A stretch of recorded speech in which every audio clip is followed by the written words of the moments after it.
San Francisco, in October 2021, was a city draped in fog and secrets, the kind of night where the air bit your skin and the lights shimmered like they were hiding something. I stood in the ballroom of the Fairmont Hotel, my hands trembling around a champagne flute, the emerald green dress I'd maxed out my credit card for clinging to me like a second skin. The room buzzed.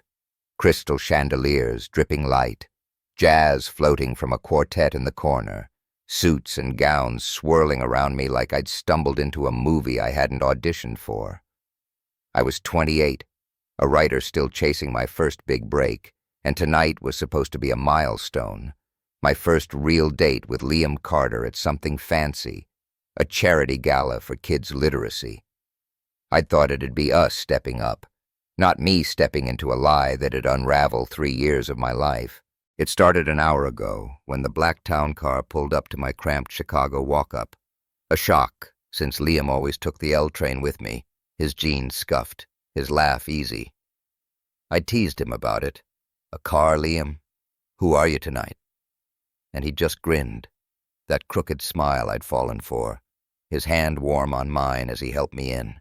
He looked different, tuxedo sharp, hair tamed, a watch glinting on his wrist that I'd never noticed before. But his eyes, those hazel eyes that crinkled when he laughed, were still the same. "You're stunning, Nora," he'd said, his voice low, his gaze tracing the neckline of my dress, making my pulse jump.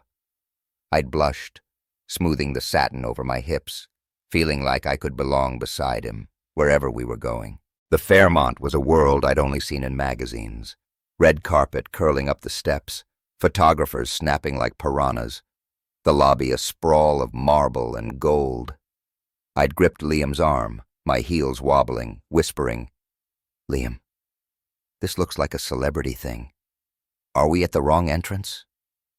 He'd squeezed my hand, his thumb brushing my knuckles, a nervous edge in his smile. "Nora," he'd said, leaning close, his breath warm on my ear. "There's something I need to tell you before we go in. I haven't been totally upfront about—" The car door swung open, cutting him off, a hotel staffer in a crisp suit beaming. "Mr. Grayson, we're honored to have you tonight. Right this way." Grayson? I'd frowned, the name snagging somewhere in my brain, but Liam just guided me out, his hand firm on the small of my back, his touch sending a shiver up my spine through the thin fabric. Flashbulbs popped. "Mr. Grayson, over here!" And I stumbled, clinging to him, my heart thudding. "Liam, what's happening?" I hissed, but he didn't answer, just steered me through the chaos, his jaw tight, his calm cracking. Inside, the ballroom swallowed us, champagne flutes clinking, laughter bouncing off gilded walls, a sea of people who looked like they'd never worried about rent. Liam kept me close, his arm around me, his fingers brushing my waist like an anchor. "Nora Evans," he'd murmur, introducing me to strangers, tech execs, philanthropists, faces I vaguely recognized from headlines. They'd nod, their eyes flicking over me, curious, surprised, like I was a puzzle they couldn't place. "Your date?" a woman in pearls asked, her smile tight, and Liam's grip tightened, his voice steady. "Yeah, my Nora. My Nora." It had warmed me, even as my gut twisted. Something was off, something big. The jazz slowed, the lights dimmed, and the host, a slick guy in a tux, tapped the mic, his voice booming. "Ladies and gentlemen, we're honored tonight to have the founder and CEO of Grayson Innovations with us. His $20 million donation will build literacy centers for underserved kids across the country. Please welcome Liam Grayson." The room erupted. Claps, cheers, heads turning, and my glass slipped, champagne splashing my hand, cold and sharp. Liam kissed my cheek, quick, soft, his lips lingering a beat too long, then walked to the stage, his stride sure, his tux catching the light. I stood frozen, the crowd a blur, my breath stuck in my throat. Liam Grayson. The Liam Grayson. Tech genius, renewable energy king. a name I'd skimmed in Forbes without a second thought. The guy who'd sat with me in a Chicago coffee shop 3 years ago, laughing as I dabbed coffee off his shirt, who'd fixed my laptop, gifted me a journal, kissed me by Lake Michigan. That guy was a billionaire. My Liam, jeans and hoodies, no Instagram, my best friend, was worth billions. The room spun, my dress suddenly too tight, my heart slamming against my ribs. He spoke, humble, earnest, about education, opportunity, values I'd heard him preach over late-night Thai takeout. "Every kid deserves a shot," he said, his voice deep, steady, the same one that had whispered my name in the dark. "It's not about money. It's about connection." I knew those words, lived them with him, but they felt hollow now, a script from a stranger. The crowd ate it up, but I couldn't. My eyes burned, my hands shook, the emerald satin sticking to my skin as sweat beaded down my back.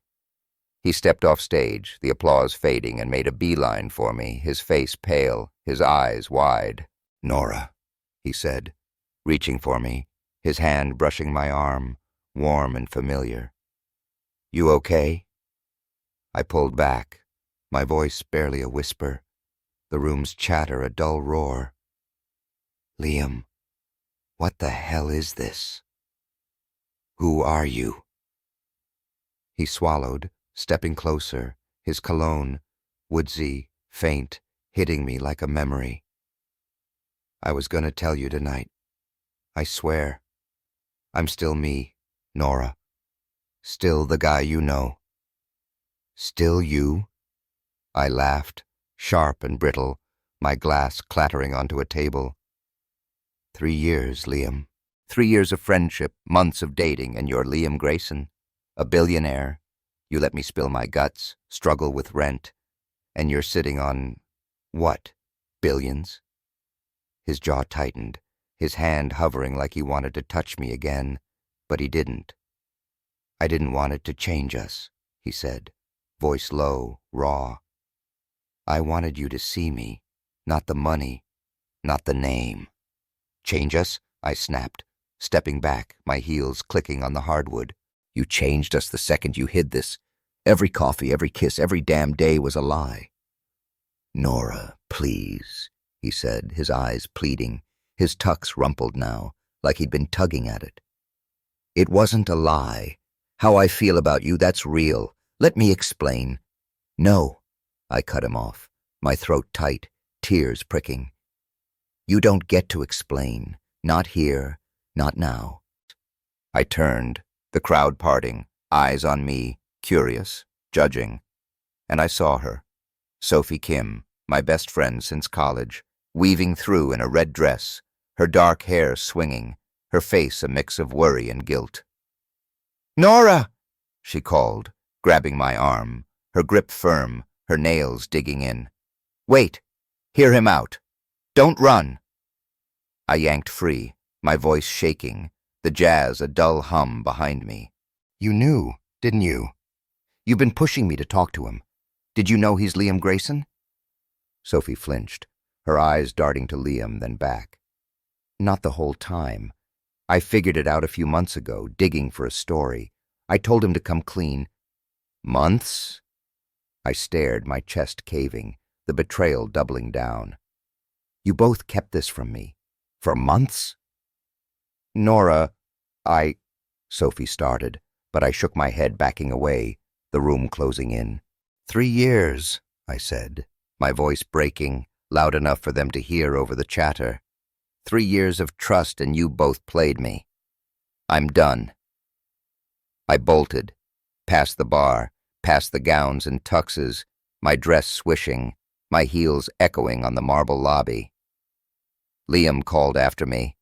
"Nora, wait!" His voice cracking, but I didn't stop.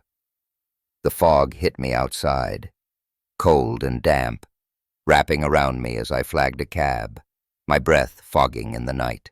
The driver glanced back, his radio crackling some old Springsteen tune, and I slid in, the leather cool against my thighs, my hands shaking as I yanked off my earrings, cheap, fake, a joke next to this night.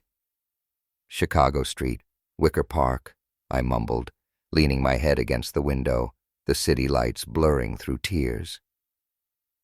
3 years flashed, coffee stains on his shirt, late nights on my couch, his lips on mine by the lake, and it all felt like a script I'd never read. Liam Carter, my Liam, was Liam Grayson, a billionaire who'd let me bare my soul while he hid his. Sophie, my rock, had known, kept it quiet, left me blind. The cab rumbled, the fog thickening, and I hugged myself, the dress a weight I wanted to rip off. Back home, my apartment smelled like stale coffee and ink, books stacked, manuscripts spilling off the table, the life I'd shared with him. I kicked off my heels, the gala's glitter clinging to me, and sank onto the couch, the journal he'd given me staring back. Leather, my initials etched, a gift from a man I thought I knew. 3 years of friendship, months of love, and it had all shattered under those Fairmont lights. He'd built a fortune, Grayson Innovations, renewable energy, a name I'd ignored in magazines, while I'd built a dream on half-truths.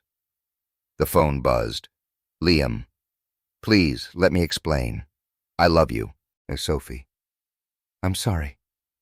I should have told you. I shut it off, the silence heavy, my chest tight. This wasn't the end. It was the start, a crack I'd have to crawl through. To understand how I'd fallen for a billionaire without a clue, how I'd caught his heart and lost mine, I had to go back to 2018, to a Chicago coffee shop, to the day I spilled my Americano and stepped into a love I never saw coming. Hey, if that gala bombshell hooked you, if you're wondering how a coffee spill turned into a billionaire's secret, stick with me. Hit that subscribe button and drop a comment. Would you forgive a lie that big, or walk away? This story's just getting started, and trust me, it's a ride you won't want to miss. Chicago in September 2018 was a city caught in the tail end of summer. Humid air sticking to your skin, leaves just starting to blush yellow along Michigan Avenue. I was 25, a broke writer with a half-finished manuscript and a part-time gig shelving books at a dusty indie store in Wicker Park. That Tuesday morning, I'd been up all night wrestling with Chapter 10. My agent, a wiry guy named Eli, breathing down my neck for pages. So I stumbled into Brood Awakening, my caffeine sanctuary on Dahmen Avenue, looking like a hot mess. My NYU hoodie hung loose over leggings, my chestnut hair was a bird's nest in a bun, and my eyes burned from too much screen time. The place smelled like roasted beans and warm waffles, the hiss of the espresso machine a lullaby to my zombie state. I was next in line, fumbling in my bag for my wallet, coins clinking, receipts spilling, when it happened. Someone bumped me from behind. A soft nudge, but enough to tip my balance. My double-shot Americano, fresh from the barista's hands, lurched forward in slow motion, splashing across the white shirt of the guy ahead of me. Dark liquid bloomed over crisp cotton, soaking him from chest to waist, and I gasped, napkins flying from my hands as I lunged to help. "Oh my God, I'm so sorry!" I blurted, dabbing at him like a lunatic, my face flaming. "I'm such a klutz! Let me fix this!" He turned, and I froze mid-pat. Tall, 6'2" maybe, broad shoulders filling out that ruined shirt, hazel eyes crinkling at the corners, a grin breaking slow and easy across his face. Not anger, not a flicker of annoyance, just amusement, like I'd made his day instead of wrecking it. "Threw me a curveball there," he said, his voice deep but soft, a faint drawl I couldn't pin. Southern, maybe. "Don't worry about it. I've had worse starts to a morning." I blinked, napkins limp in my grip, the coffee still dripping down his chest, the wet fabric clinging enough to hint at muscle underneath. "Worse than this?" I said, half laughing, still mortified. "What, did someone dump a latte on you yesterday?" "Nah," he said, taking a napkin from me, his fingers brushing mine, warm, steady, A jolt I felt up my arm. Just boring meetings. This beats a PowerPoint any day. He dabbed at the stain, the shirt sticking now, and I caught myself staring. His chest, the way he moved, casual but sure, before snapping my eyes back to his face. He wasn't flashy. No suit, just jeans and that watch, simple but heavy, glinting under the shop's Edison bulbs. "Please, let me buy you another coffee, or dry cleaning something," I said, digging for my wallet again, coins rattling. "I owe you." He waved it off, stepping aside to let the line move, his grin widening. "How about we share a table instead? You look like you need that coffee more than I do." Before I could argue, he'd ordered black drip, no fuss, and nodded toward a window spot, the morning light spilling over scratched wood. I hesitated, then followed, my Americano sloshing, my bag thumping against my hip, pages peeking out. "I'm Liam, by the way," he said, sliding into a chair, his long legs stretching under the table, his knee brushing mine for a second before he shifted. "Liam Carter." "Nora Evans," I said, settling across from him, my hands wrapping the cup, the heat grounding me. "And I'm still sorry about your shirt." "Stop," he said, laughing. A low, easy sound that hit me like a warm breeze. "It's a story now. Beats small talk." He nodded at my bag, the manuscript sticking out, ink-stained and dog-eared. "What's that? You a writer?" I flushed, tucking it deeper, but his eyes, sharp, curious, held mine. "Yeah," I admitted, sipping my coffee, the bitter kick waking me up. "Trying to be. It's a novel, first draft, total mess. My agent's on my ass about it." "Sounds intense," he said, leaning forward, elbows on the table, his shirt still damp, clinging in a way I tried not to notice. "What's it about?" I rambled. God, did I ramble. About my story. A girl chasing ghosts in a small town, grief and grit and too many metaphors. He listened, really listened. No phone, no wandering gaze, just those hazel eyes locked on me, asking questions that cut to the bone. "Why ghosts?" he'd say, or "What's she running from?" Stuff Eli never bothered with. An hour slipped by, the shop emptying, baristas wiping counters, and I caught myself mid-sentence. "Wait, I've been talking your ear off," I said, laughing, pushing my bun back.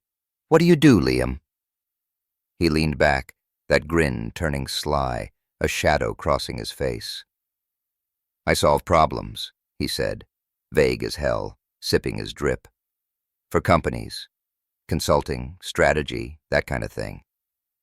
"Sounds mysterious," I teased, prodding. "What companies? Where?" "Different ones," he said, deflecting smooth as silk, his fingers tapping the cup. "Nothing as cool as writing novels. I'm jealous of that brain of yours." He flipped it back to me, my process, my favorite books, and I let it slide, too caught up in his easy charm, the way he made me feel like my words mattered. We parted with numbers swapped, his on a plain card, just Liam and digits, no last name, no title. "Text me when that draft's done," he said, standing, his shirt a wrinkled mess now, his height looming as he smiled down. "I want to know how it ends." I watched him go, broad back, easy stride, past the baristas who'd perked up when he left a fat tip. A 20 slipped casual into the jar. I didn't clock it then, the deference, the cash, just thought I'd met a guy who got me. A rare find in a city of hustlers. 3 days later, my phone buzzed. "How's chapter 12? Coffee tomorrow?" Short, simple, pure Liam. I grinned, texted back. "Rough, but yeah, same spot." And it started. Weekly coffee at Brewed Awakening, a ritual that carved a space in my chaos. Chicago cooled, leaves piling on sidewalks, and we'd sit by that window, me with my Americano, him with his drip, talking books, movies, life. He'd bring novels, indie stuff, small presses, titles like The Night Circus or A Constellation of Vital Phenomena, and slide them across, his fingers brushing mine, a spark I started craving. "Thought you'd like this," he'd say, his voice low, his eyes catching mine a beat too long. "How do you find these?" I asked once, flipping through a dog-eared copy, my knee bumping his under the table, heat creeping up my neck. "Lots of plane time," he said, shrugging, his shirt rolled to his elbows, forearms lean and strong. "I travel, work stuff, keeps me sane." "Plane time?" I pressed, grinning. "Where to?" "Here and there," he said, dodging again, his grin teasing. "Tell me about that ghost scene instead. You nail it yet?"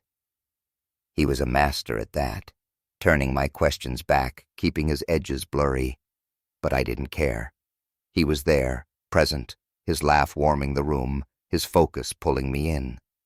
Sophie Kim, my best friend since Northwestern, a journalist with a nose for trouble, caught wind fast. She'd meet me post-coffee sometimes, her leather jacket sharp, her dark bob swinging as she slid into the booth. "This Liam guy," she said one day, stirring her latte, her eyes narrowing. "What's his deal? No Instagram, no LinkedIn, nobody's that off-grid." "He's private," I said, shrugging, my coffee cooling. "Likes real life over screens. Refreshing, right?" "Or shady," she shot back, leaning in, her voice low. "He's too perfect, Nora. Good listener, book nerd, fixes your laptop. People hide shit for a reason." I rolled my eyes, brushing it off. "He's not hiding. He's just Liam. You'd like him if you met him." "Uh-huh," she said, smirking. But her doubt stuck. A splinter I ignored. Liam wasn't perfect. He'd vanish for a week, texting, "Out of town, talk soon." But he'd come back, coffee in hand, stories about some obscure documentary he'd watched, and I'd melt into it. Once, my laptop crashed mid-draft, 2 months of work gone, and I'd bawled at the shop, mascara streaking. He didn't flinch, just called a buddy who's good with tech. And next day, a courier dropped it off, fixed, with a new hard drive. "No charge," he'd said, waving off my thanks, his hand on my shoulder, warm through my hoodie. "Favor from a friend." Sophie's voice nagged, too perfect. But I didn't dig. He paid cash, tipped big, knew random shit about AI and global markets, just from reading, he'd say, but stayed a blank slate. No last name beyond Carter, no job details, no address. Still, he knew me. My Detroit childhood, my mom's mac and cheese recipe, every rejection letter I'd cried over. And that was enough. It shifted a year in, fall 19, a crisp night after a shitty day. 5 rejections that month, my draft a mess, and I'd canceled coffee, texting, "Not up for it, sorry." 20 minutes later he knocked. Liam, standing on my stoop with Thai takeout in a bookstore bag, his jacket open, his shirt hugging his frame. "Bad days need friends," he said, stepping in, his voice soft, his presence filling my tiny place. We ate on the couch. Pad Thai, spring rolls, my legs over his hand resting on my knee, warm and steady. I vented, writing, doubt, all of it. And he listened. No fixes, just there. He handed me the bag, a leather journal, my initials etched, the kind of gift that hit deep. "Every writer needs one," he said, his eyes locked on mine, his thumb brushing the cover, then my hand. "No pressure, just you and your words." I teared up, leaning into him, his arm sliding around me, his chest solid under my cheek. We stayed like that, quiet, close, the city humming outside, his heartbeat under my ear. Weeks later, we walked by Lake Michigan, Wind sharp, waves crashing, leaves swirling. Our hands brushed, accidental, then not, fingers lacing, a silent shift. He stopped, turning me to him, his jacket flapping, his eyes dark with something new. "I've never met anyone like you, Nora," he said, his voice rough, his hand cupping my face, his thumb tracing my lip. He kissed me, slow, deep, his lips hot against the cold, his body pressing mine, his hands in my hair pulling me closer. I kissed back, tasting coffee and him, my hands on his chest, feeling muscle through his shirt, the world fading to us. That kiss lit something, friendship tipping to love, a fire I didn't see burning toward a truth I couldn't imagine. Sophie's warnings, his vanishings, the cash tips, they were dots I didn't connect. He was Liam, my Liam, and that was all I needed. Until it wasn't. Chicago in the fall of 2019 was a city ablaze, leaves turning fire orange along Lakeshore Drive, the air crisp with that bite that made you feel alive. I was 26, still scraping by on bookstore shifts and freelance edits, my manuscript inching closer to something real under Eli's hawkish eye.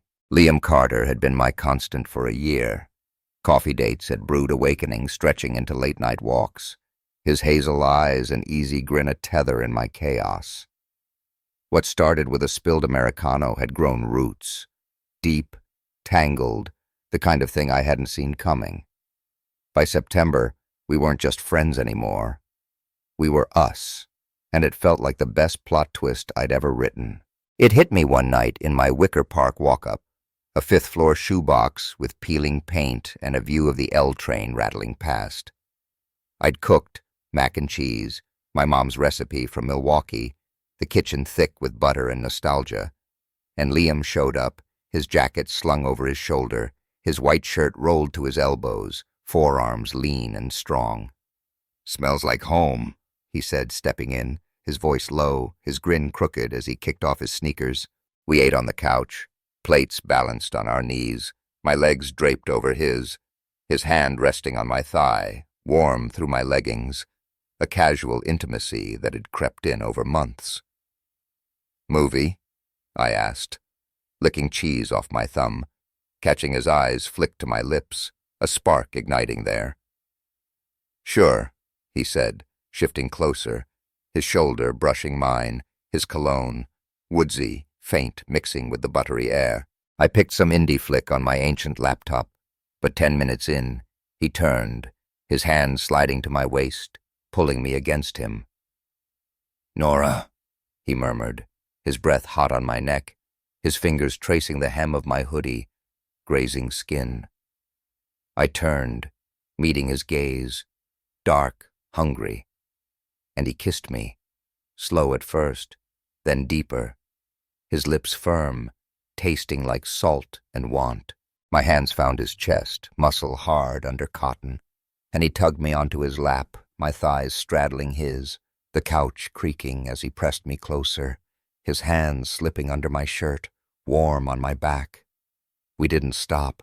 Clothes hit the floor, his shirt unbuttoned, revealing a chest I'd only guessed at under coffee stains, his hands everywhere, my skin buzzing under his touch. It wasn't just heat, it was a year of trust, of late-night talks, pouring out in every kiss, every sigh. Afterward, we lay tangled, him on his back, me curled against him, his arm around me, his heartbeat thumping under my cheek. "Your trouble, Nora Evans," he said, his voice rough, his fingers tracing my spine, a grin tugging his lips. "Only for you," I shot back, kissing his jaw, his stubble scraping my lips, my body still humming. That night cemented it. Liam wasn't just my friend. He was my everything, a fire I'd stoked without knowing how bright it'd burn. But fires cast shadows, and Sophie Kim saw them first. She'd been on edge since Liam entered my orbit, her journalist instincts sniffing something off, her warnings a hum I'd tuned out.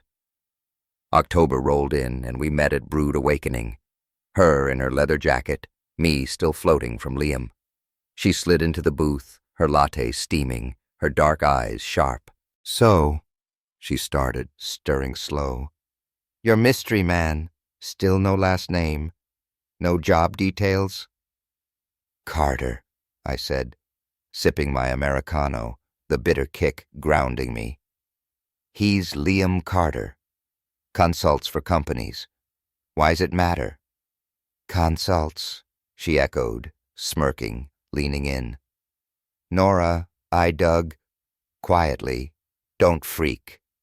No Liam Carter in Chicago matches his vibe. No consulting gigs, no digital footprint. But there's a Liam Grayson Innovations, renewable energy billionaire. Same height, same build, same vague-ass backstory." I froze, the cup halfway to my lips, my pulse kicking up. "Sophie, that's insane," I said, laughing, but it sounded thin. "Liam's not a billionaire. He's Liam. Jeans, coffee, no ego. You're reaching." "Am I?" she said, pulling out her phone, sliding it over. A blurry photo from some tech conference. A guy in a suit, broad shoulders, hazel eyes I'd know anywhere. "Look at him. Tell me that's not your boy." My stomach dropped, the room tilting, but I shoved it back. "It's a stretch," I said, pushing the phone away, my voice sharp. "You're stalking him now? Behind my back?" "I'm protecting you," she snapped, her jacket creaking as she leaned closer. "He's too good. Shows up out of nowhere, fixes your life, no paper trail. I've been burned by guys like that, rich assholes playing humble till they ditch you. Liam's not like that," I said, standing, my coffee sloshing, my hands shaking. "He's real. More real than anyone. You don't get to trash him because of your baggage." "Nora," she started, but I grabbed my bag, storming out, the bell jangling, the autumn wind slapping my face. Sophie's words stuck. Liam Grayson, billionaire. But I buried them, clinging to the Liam I knew, the one who'd held me last night, his breath on my skin, his laugh in my ear. He didn't help, kept being him, steady, present.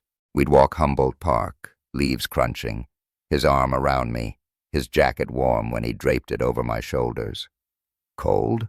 he'd say, pulling me close, his lips brushing my temple, his hands slipping to my waist, a heat that melted doubt. I'd ask, casual, testing, "So, consulting, what's your week like?" He'd shrug, vague as ever. Meetings, travel, boring stuff. And pivot, asking about my draft, my ghosts, pulling me back to us. Sophie's photo nagged, but I didn't dig, didn't want to, because what we had felt true, solid, mine. Then Vanessa Brooks blew in. November, a gray Tuesday, Brood Awakening packed with the lunch crowd. I'd swung by to meet Liam, my shift at the bookstore done, my hoodie swapped for a sweater, my draft humming after a good morning. He was at our table, drip coffee steaming, his flannel open over a tea, his grin flashing as I walked up. "Hey, stranger," I said, sliding in, my knee brushing his hand catching mine under the table, warm and rough. "Hey, yourself," he said, leaning in, his lips grazing mine, quick, soft, a promise of later. We were mid-laugh, some dumb joke about my typos, when the door swung open, and she walked in. Vanessa, tall, all legs and curves, a red dress hugging her like it was painted on, blonde hair tumbling over one shoulder, heels clicking sharp, heads turned, the shop hushing, and she zeroed in on Liam, her smile slow, predatory. "Liam," she purred, stopping at our table, her hand on his shoulder, nails red against his flannel. "Missed me?" I stiffened, his hand tightening on mine, his jaw clenching. "Vanessa," he said, voice flat, pulling back. But she leaned in, too close, her perfume spicy, her dress dipping low as she bent toward him. "What are you doing here?" "Came to see an old friend," she said, her eyes flicking to me, dismissive, then back to him. "Heard you're in town. Thought we could catch up." Before he could answer, she moved, fast, her hand sliding to his neck, her lips crashing onto his, a bold, claiming kiss. He jerked back, shoving her off. "Vanessa, stop!" But I was already up, my chair scraping, my coffee hitting the floor, shattering. "Nora," he said, standing, his hands out, his face pale, but I couldn't breathe, couldn't think. Vanessa smirked, wiping her lip, her dress clinging as she straightened. "Who's she?" she asked, like I was nothing, and my blood boiled, my vision blurring.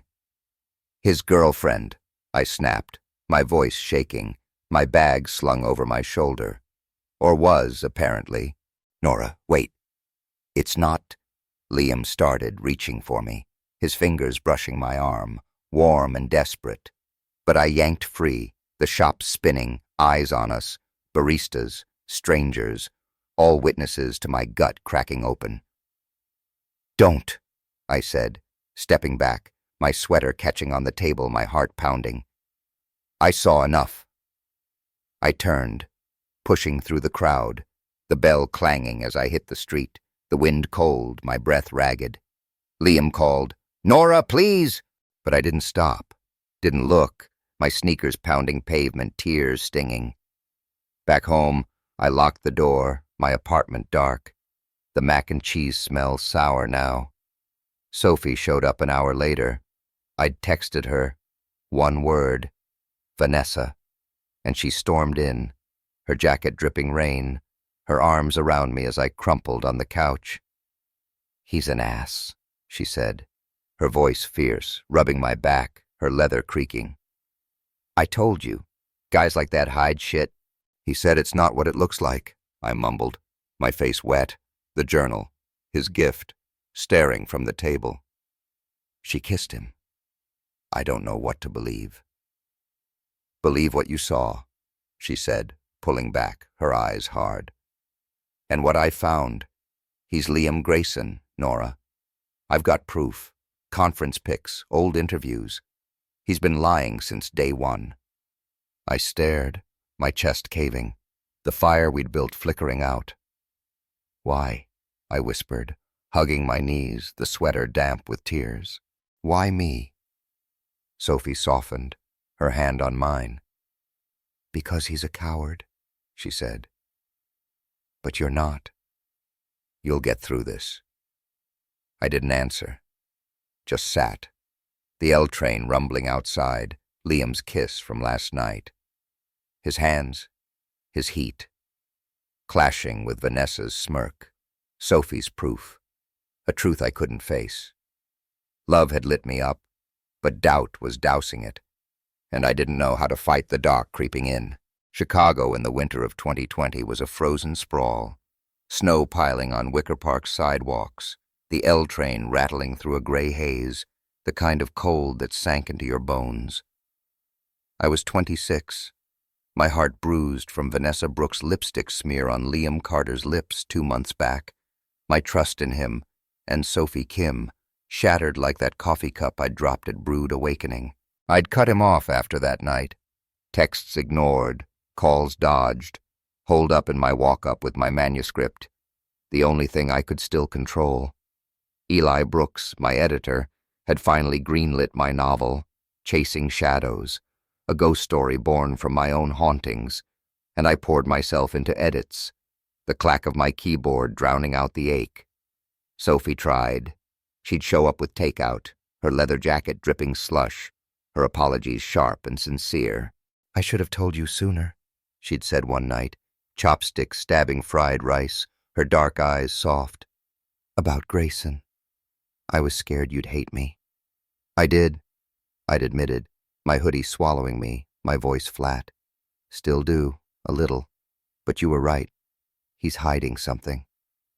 She'd hugged me then, her arms tight, her jacket cold against my cheek, and we patched it, slow, jagged, the way you mend a cracked mug. Liam was the bigger ghost, his texts piled up.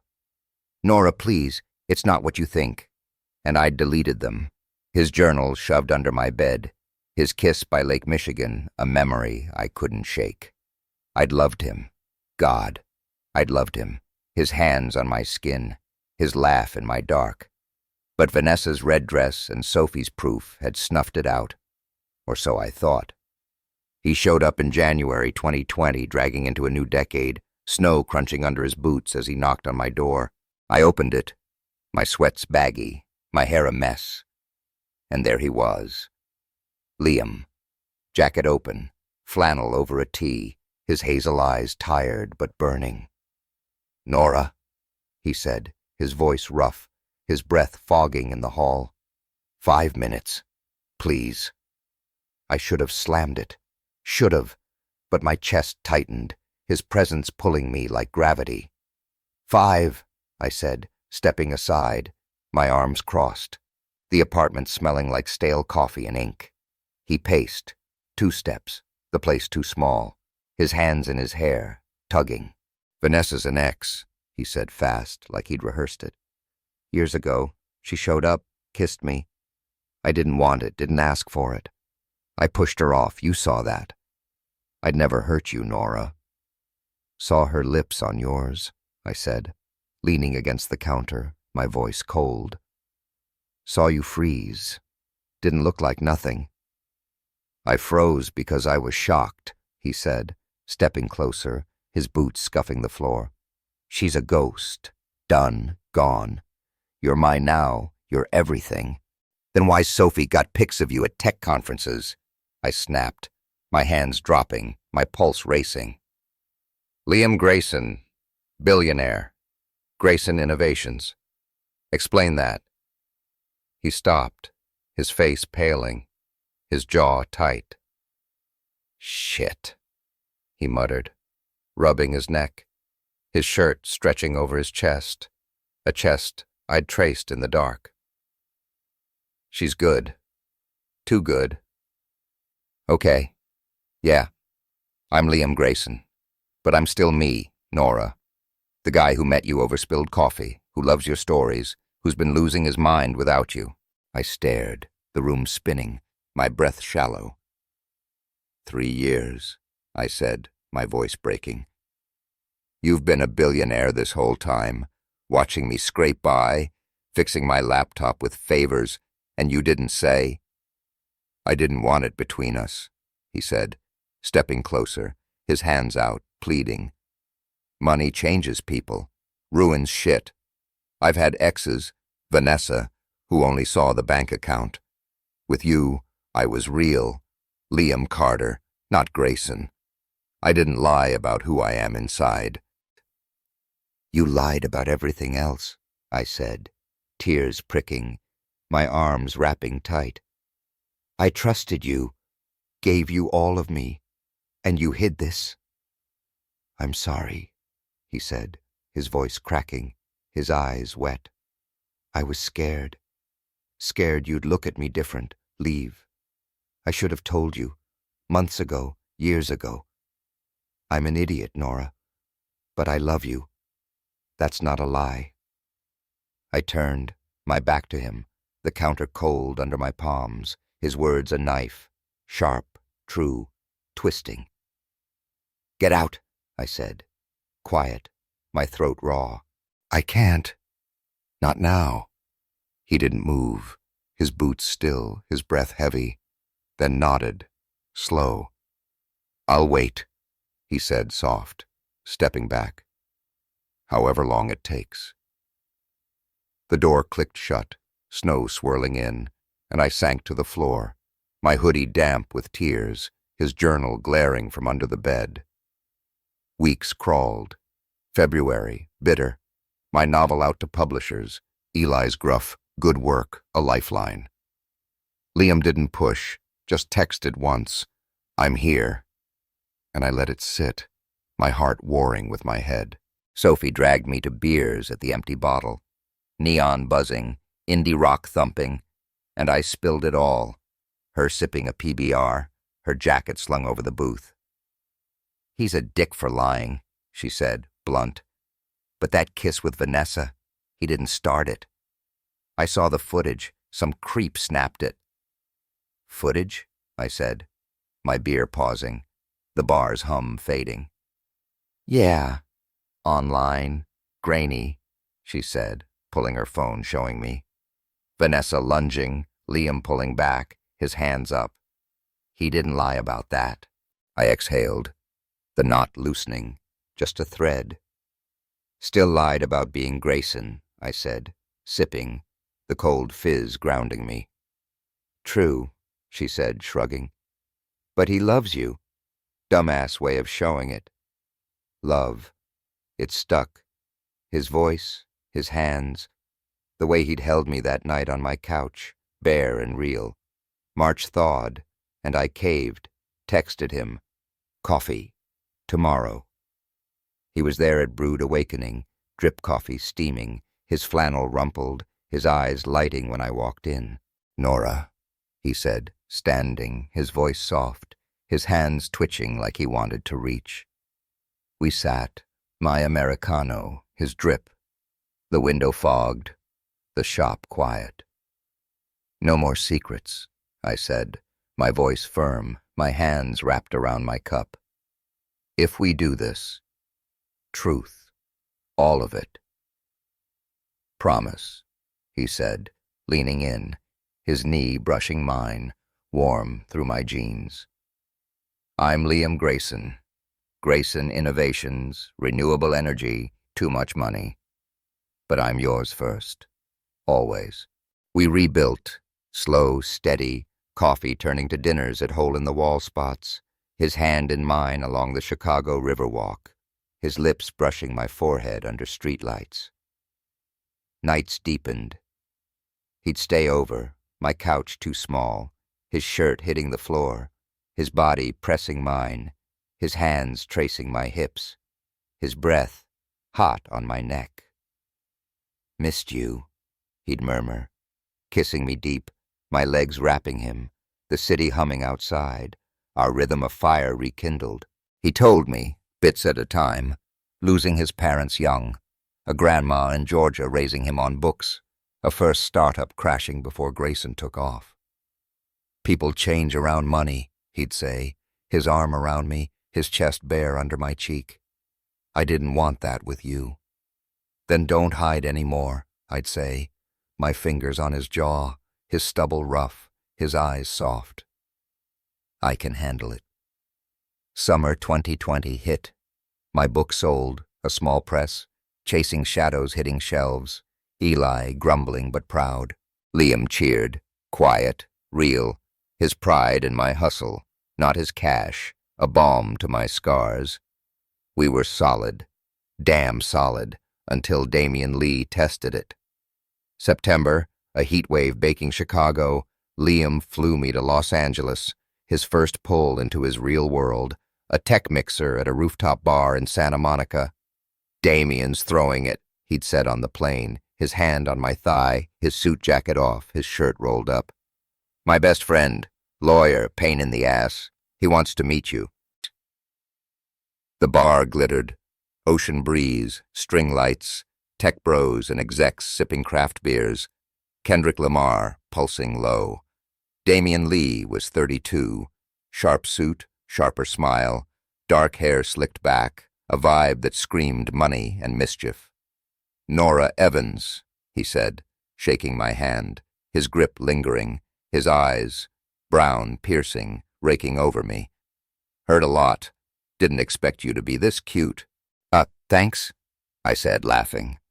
Liam's arm sliding around my waist, his fingers brushing my hip through my dress. Teal, simple, hugging me right. "Liam's biased." "Clearly," Damian said, smirking, handing me a beer, his sleeve brushing my arm. Liam stiffened. Subtle but there, his jaw tight, his grip firm. We mingled, Damian charming, Liam quiet, until the DJ spun jazz, slow and sultry, and Damian grinned. Dance? He asked, offering his hand, his suit catching the lights. I glanced at Liam, his eyes dark, a flicker of something, but nodded, curious. Sure, I said, taking Damien's hand, his palm warm, his other sliding low on my back as we swayed. He was smooth, too smooth, his breath close, his cologne sharp, his body pressing just enough to spark. Liam's lucky, he murmured, his lips near my ear, his hand dipping lower, a tease I didn't miss. He's cagey about you, had to see why. See what? I said, pulling back, my pulse jumping, Liam watching from the bar, his beer untouched. If you're real, Damien said, smirking, spinning me slow, his grip firm. He's scared shitless of losing you. Guess I get it. I laughed, nervous, flattered, until Liam cut in, his hand on my shoulder, his voice low. Enough, he said, pulling me back, his arm claiming, his eyes on Damien, hard, warning. She's mine. Damien raised his hands, grinning. Chill, man, and stepped off, but the air crackled.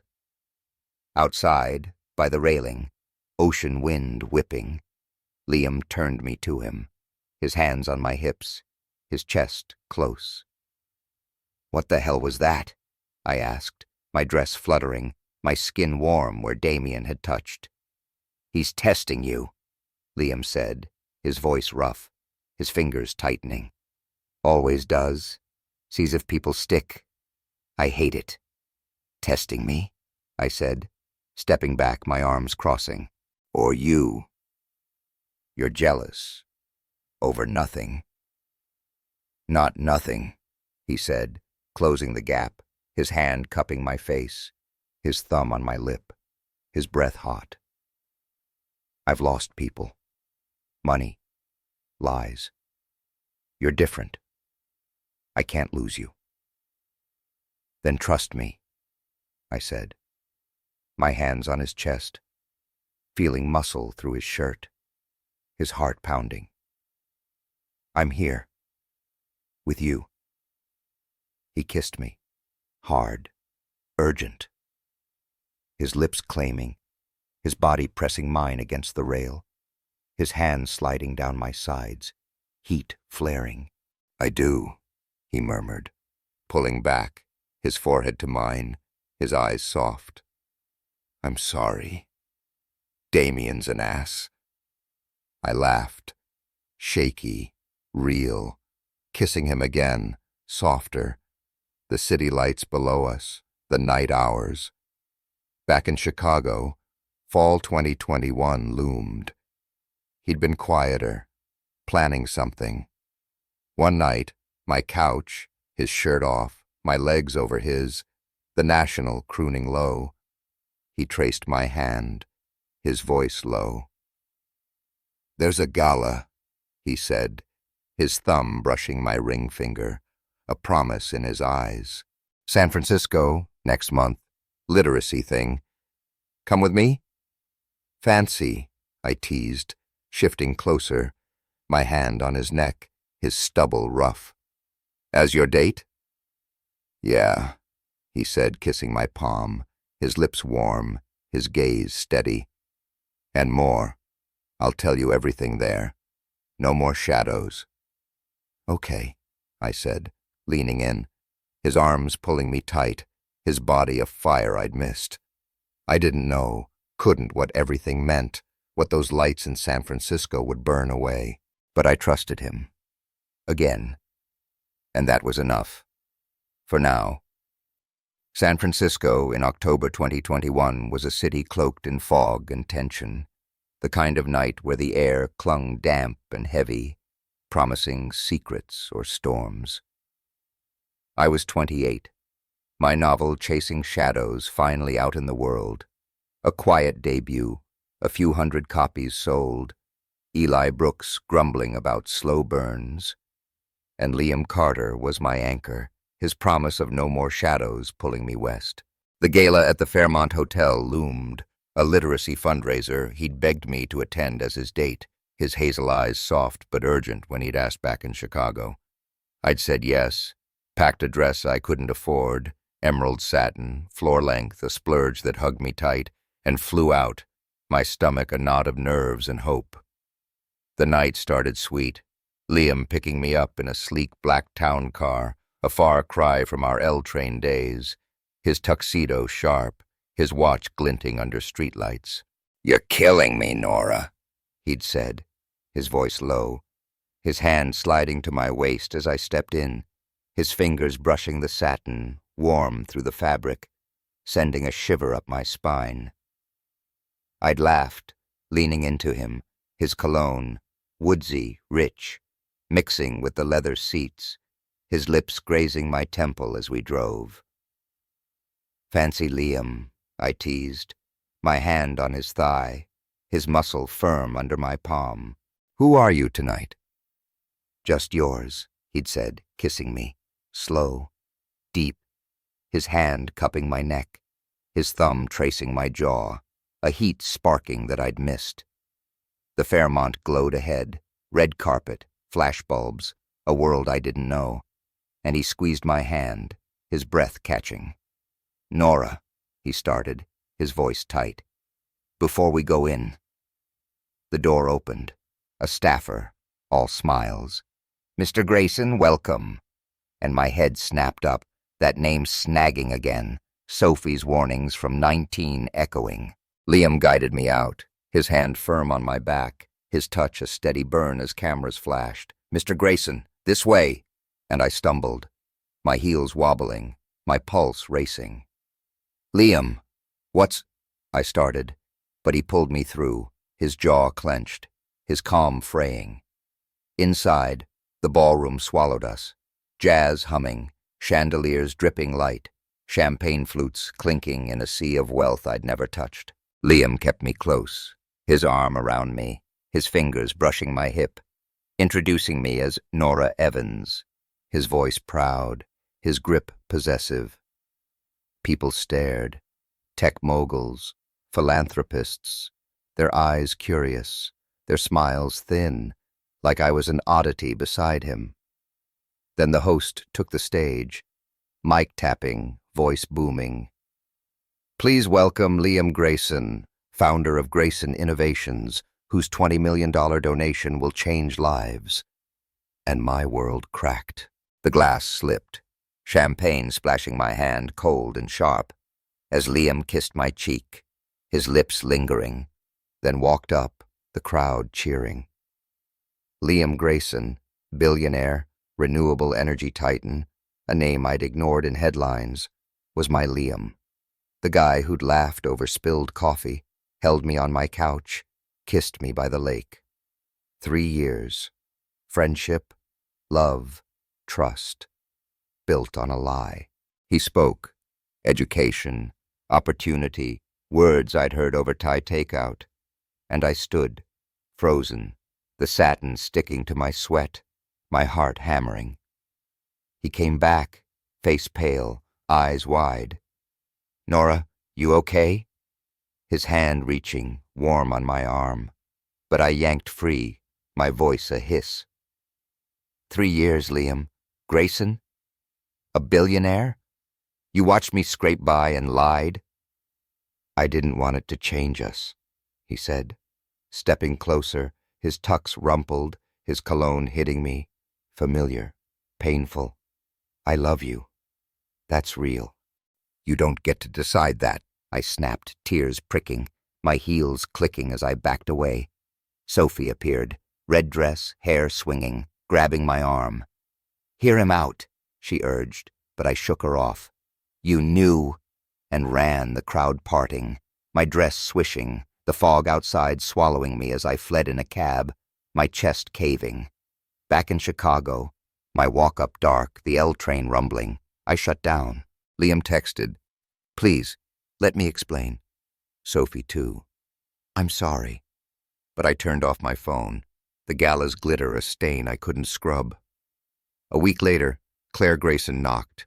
His sister, tall and cold in a fur-trimmed coat, her blonde hair sleek, her voice clipped. She stood in my doorway, snow dusting her boots, her perfume sharp, holding a check for $1 million. "Leave him," she said, her eyes ice blue, her tone flat. "You don't fit our world. He'll tire of you. Take this. Walk away." I stared, the paper trembling, her coat brushing my chipped frame, and laughed, bitter, shoving it back. "I'm not for sale," I said, my voice shaking, my sweats a shield. "Tell him to keep his money. I don't need it." "You're naive," she said, pocketing it, her heels clicking as she left, her words a splinter. "He'll tire of you." I slammed the door, my hands shaking, my mirror showing a girl in a hoodie, not satin. Small, out of place. Doubt gnawed, 3 years a lie, his sister's disdain a slap. And I curled up, the journal he'd given me mocking from under the bed. November hit, Chicago icy, my book stalling, Eli's patience thinning. We met at his office, loop high-rise, paper and ink thick in the air, his desk a mess of drafts, his voice gruff. "Your second manuscript's crap," he said, tossing it down, his glasses slipping. "You're distracted. Carter, Grayson, whatever. Pick one, writing or him." "It's not him," I lied, my sweater loose, my hands twisting. "I'm trying." "Try harder," he said, leaning back, his eyes, brown, sharp, softening a flicker. "You've got talent. Don't waste it on some guy who can't be straight." I nodded, the draft heavy in my bag, his words a gut punch. Liam wasn't some guy. He was my guy, or had been, his hands on my hips, his lips on my neck, a fire I couldn't douse. But Eli was right. I'd lost focus, the gala's fallout bleeding into my pages. I walked home, wind off the lake cutting, snow dusting my boots, my phone buzzing with Liam's texts. "I'm sorry, Nora. Talk to me." And deleted them, my chest tight, my pride a wall. Then Vanessa Brooks struck, mid-November, a tabloid splash hitting my inbox, forwarded by Sophie. Grayson caught in steamy kiss with X. A grainy photo. Vanessa, red dress slit high, her lips on Liam's outside some L.A. bar, his hands on her arms, pushing or pulling, I couldn't tell. My stomach dropped, the image burned. Her curves pressed to him, his tucks open, and I sank onto my couch, my hands shaking, tears spilling. 3 years, coffee, love, promises, crushed by her smirk again. Sophie called, "It's bullshit, Nora, paparazzi crap." But I hung up, the photo a knife, twisting. He texted, "It's not real. Vanessa ambushed me. Please believe me." But I didn't reply, my faith gone, my apartment a tomb, coffee cold, manuscripts untouched. Sophie barged in 2 days later, leather jacket, takeout bag, her voice fierce. "Listen," she said, slamming dumplings down, her eyes blazing. "I dug. It's staged. Vanessa's PR team leaked it. Liam's fighting it. He's a mess, Nora. Won't leave his hotel till you talk." "Why should I?" I said, my hoodie swallowing me, my voice raw. "Gala, Claire, now this. How much more?" "Because he loves you," she said softer, sitting beside me, her hand on mine. "And you love him. Don't let her win." I stared. The dumplings steaming, the L train rumbling, Liam's journal peeking out, and felt it. A crack, a pull, a truth I couldn't name. But then Eli emailed, "Draft's dead, start over," and my world tilted again. I'd poured months into it, my ghosts fading under Liam's shadow, and now it was trash. I texted Sophie, "Need space," and shut off my phone, the couch my bunker, my pride a shield. Days later, Thanksgiving looming, Chicago silent under snow, I found out why Eli axed it. A package arrived. No note, just a letter from a big press. We've received your manuscript, excited to publish Echoes of Dust. Congratulations, Ms. Evans. My draft, the one Eli killed, accepted, polished, real. I called him, his voice gruff, surprised. What? I didn't send it. Thought it was junk. Sophie next. Not me. I'd tell you. And my gut knew, Liam. He'd done it. Quiet, secret, sent my work out, gave me a win when I'd cut him off. I sat, the letter trembling, snow tapping the window, and saw him, Liam Grayson, not Carter, his hands fixing my laptop, his voice cheering my words, his lips on mine in L.A. Desperate, true. Vanessa's kiss, Claire's check, the gala's lie. They hurt, burned. But this was him, loving me through my dark, even when I'd pushed him out. I didn't call, couldn't. My heart a war zone, my trust a wreck. Sophie's words, he's a mess, rang. But Claire's, he'll tire of you, bit deeper. 3 years of love teetered. His hands, his heat, his half-truths. And I curled up, the letter clutched, the L-train a drone in my silence. He'd lit my path again, but the shadows held, and I didn't know if I could step back into his light. Chicago in late November 2021 was a city locked in winter's grip. Snow blanketing Wicker Park, the L-train cutting through a hush of white, the air so cold it stung your lungs. I was 28, my novel Chasing Shadows a quiet success. My second, Echoes of Dust, greenlit by a miracle I hadn't earned alone. Liam Grayson had sent it.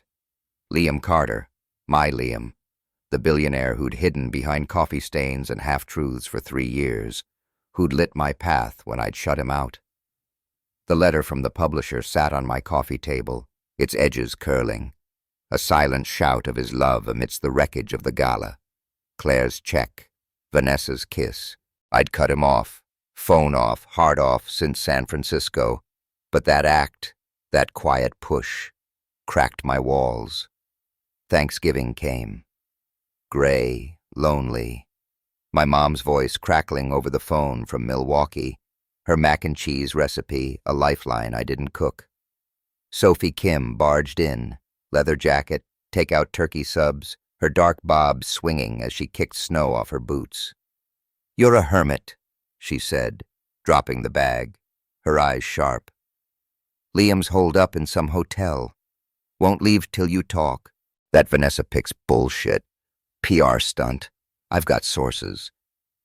"I know," I said, my hoodie swallowing me, the letter glinting under the lamp. "He didn't kiss her. Sophie, he sent my manuscript. Got it published. Didn't even tell me." She froze, sub halfway to her mouth, her jaw dropping. "Grayson," she said, leaning in. "Sneaky bastard. He's still fighting for you." "Yeah," I said, my voice small, my hands twisting. "But Claire, the gala, 3 years of lies. How do I trust him?" "You don't?" "Not yet," she said, blunt, chewing slow. "But you love him, don't lie. Question is, can you forgive?" I didn't answer. The L-train rumbled, snow tapped the window. Liam's journal peeked from under the couch, its leather worn from my hands.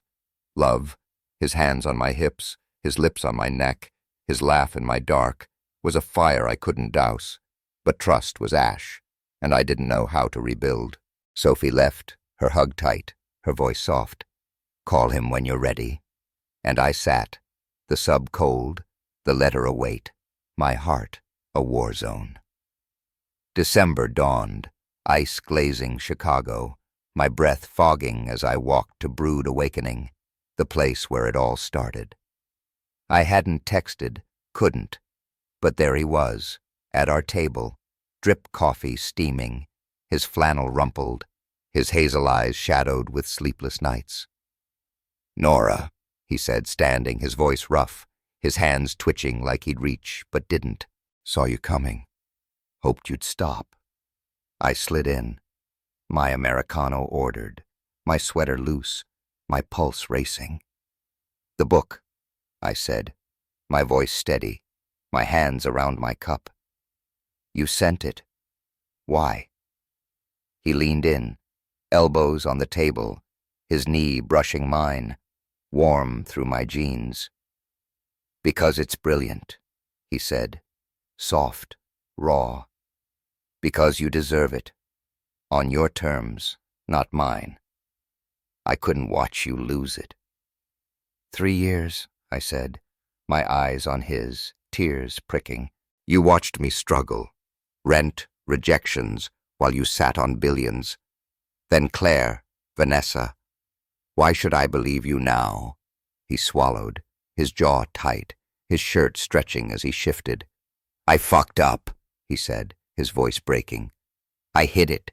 Grayson, the money, because I've been burned. Parents gone, exes like Vanessa chasing cash, a life where nobody saw me. Just the zeros. You did. You saw Liam, not Grayson. I was terrified you'd stop." "So you lied," I said, my voice sharp, my cup trembling. "Decided for me. Kept me blind." "Yeah," he said, his hand reaching, slow, tentative, covering mine, warm and rough. "And I'm sorry. Every day since the gala, I've hated myself. I love you, Nora. Your mind, your fight, you. I'll spend forever proving it. No more shadows." I pulled back, his touch a burn, my chest tight. But his eyes held me, raw, real, the Liam I'd loved through coffee and chaos. "I need time," I said, standing, my sweater catching on the chair, my voice cracking. It's too much." "Take it," he said, standing too, his hands in his pockets, his voice soft. "I'm here. Always." I left, the bell jangling, snow crunching, his gaze a weight on my back. But his words stuck, his touch lingered, a fire flickering through my ice. Christmas passed, quiet, Eli emailing congrats on echoes, Sophie dragging me to beers, but Liam's promise gnawed. January 2022 thawed, slush pooling, my novel climbing indie charts, and I caved, texting. "Coffee. Tomorrow." He was there, brewed awakening, drip coffee, his flannel open over a tea, his eyes lighting when I walked in. "Nora," he said, his voice a lifeline, his hands still as I sat. "Missed you." "Missed you too," I said, my Americano steaming, my hands steady now. "But it hurt. Liam, you broke me. Not the money, the lies." "I know," he said, leaning in, his knee brushing mine, his voice low. "I was protecting me, not you, and that's on me. I've got no excuse, just truth now. Ask anything." "Why me?" I said, my eyes on his, my heart bare. "Out of everyone, why me?" He smiled, small, real, his hand reaching, resting near mine, not touching. "That first day," he said soft, "you spilled coffee, laughed, and didn't care who I was, just saw me, rambling about ghosts. You're real, fierce, honest, everything I'd forgotten how to be. I fell then, hard." I exhaled. The shop hummed, waffles wafting, his words a balm, and slid my hand to his, lacing fingers, warm and right. "No more secrets," I said, firm, my thumb brushing his knuckles. "Or we're done." "None," he said, squeezing, his eyes locked on mine. "Liam Grayson, billionaire, idiot, yours." We rebuilt, slow, real, Coffee turning to walks along the Chicago River, his arm around me, his lips brushing my forehead under streetlights. He opened up. Grayson Innovations AI for Clean Energy. A childhood in Georgia with a grandma who read Faulkner. A first love who'd sold his secrets to tabloids. She took $500,000, he'd say, his voice low, his hand in mine by the lake, wind sharp. After that, I hid, till you. Then don't hide, I'd say, leaning in, his jacket warm as I kissed him, soft, deep, his hands on my hips, pulling me close, his body a fire against the cold. Nights deepened. He'd stay, my bed small, his shirt off, his chest bare under my hands, his lips tracing my neck, heat flaring as we tangled, his breath hot. Love you, he'd murmur, his hands sliding down my sides, my skin buzzing, a promise in every touch. Spring 2022 bloomed, Chicago warming, echoes of dust hitting shelves, Liam's sister Claire reaching out. She came, April, a cafe in Lincoln Park, her coat swapped for linen, her ice blue eyes softer. I was wrong, she said, coffee untouched, her voice tight. About you, Liam's happier than I've seen. I'm sorry. I nodded, slow, real, my latte steaming. He's still your brother, I said, firm. But I'm not going anywhere. She smiled, thin, genuine, and left, a crack mended. Vanessa faded, her PR stunt buried, Liam's lawyers shutting it down. And one night, brood awakening quiet, he pulled me outside, snow melted, stars peeking through city haze. Nora, he said, stopping me, his hands in his pockets, a sapphire ring glinting as he dropped to one knee. Marry me. Not Grayson, just Liam, every day, every truth, yours. I laughed, tears spilling, my hands cupping his face, pulling him up. Yes, I said, kissing him, hard, deep, his lips hot, his arms wrapping me, his hands sliding to my waist, pressing me close. Always, yes. The ring slid on, cool, perfect. And we stood, tangled, the city alive around us, his breath on my neck, a fire I'd never lose. We married, May, Humboldt Park, small and ours. Me in a sundress, him in jeans, Sophie cheering, Claire in the back, quiet, earning her place. My mom, Olivia, brought cornbread, her Milwaukee warmth filling the air. Liam's hand in mine, his grin wide. No gala, no flash, just us, real as hell. Echoes soared, reviews glowing, my voice mine. And Liam stepped back, less Grayson, more Carter, splitting time between Chicago and a cabin we bought up north, pines whispering, my laptop humming. Claire volunteered, literacy programs, awkward but trying, our worlds merging, slow and true. One night, summer 22, our stoop, crickets chirping, he pulled me close, his arm around me, his lips brushing my temple, his flannel soft under my cheek. Different now, I said, my hand in his, the sapphire glinting, his warmth a constant. You made me, he said, kissing me, slow, real, his hands on my hips, pulling me in. Lost the mask, found us. Found us? I echoed, smiling, his breath mingling with mine, a love stripped bare, rebuilt strong. 3 years of shadows, coffee spills, lies, Vanessa's red, Claire's ice, had burned away, leaving truth. Him loving me through my dark, me loving him through his. My book climbed, my merit, his quiet push, and we stood, a team, a life carved from trust, not cash. I'd chased a ghost, thought he'd been one, but he was real, raw, mine. The billionaire tag faded. What mattered was us. Hands laced, hearts open, a story no money could write. Love saw past the zeros, built bridges over lies, and held tight when the world shook. That's what I learned, what we earned. Under Chicago's lights, in a quiet that was ours. Hey, if this climb from shadows to light hit you, if Nora and Liam's messy, real love got under your skin, stick around. Hit subscribe and drop a comment. What did you fight for, trust or truth? More stories like this are coming, raw, worth it. See you next time.